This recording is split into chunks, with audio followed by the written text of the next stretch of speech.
আপনি যদি মাত্র 13,000 টাকার মধ্যে একটি নতুন স্মার্টফোন কিনতে চান তাহলে এই ভিডিওটি শেষ পর্যন্ত দেখুন, কারণ আজ দেখাবো এমন 3টি সেরা ফোন যেগুলো এই বাজেটে দারুণ ভ্যালু ফর মানি অফার করে। 3 নম্বরে রয়েছে Redmi A5। এই ফোনে পাচ্ছেন 90 হার্জের স্মুথ ডিসপ্লে, 5000 mAh এর শক্তিশালী ব্যাটারি, 8GB র্যাম এবং 64GB স্টোরেজ।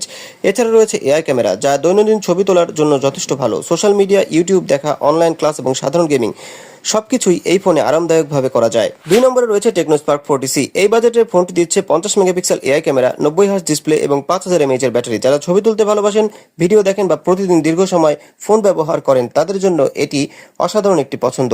আর 1 নম্বরে রয়েছে Infinix Smart 10। এই ফোনে পাচ্ছেন 90 hertz display, 8GB RAM, 64GB storage এবং 5000 mAh এর ব্যাটারি। পারফরমেন্স, ডিজাইন এবং দামের সমন্বয়ে এটি বর্তমানে 13,000 টাকার মধ্যে অন্যতম সেরা ভ্যালু ফর মানি স্মার্টফোন। আপনার মতে এই তিনটির মধ্যে কোন ফোনটি সবচেয়ে ভালো কমেন্টে অবশ্যই জানান। আর এমন আরো টেক ভিডিও পেতে অবশ্যই টেকনোমিতি চ্যানেলটি সাবস্ক্রাইব করুন। দেখা হবে পরের ভিডিওতে। ধন্যবাদ।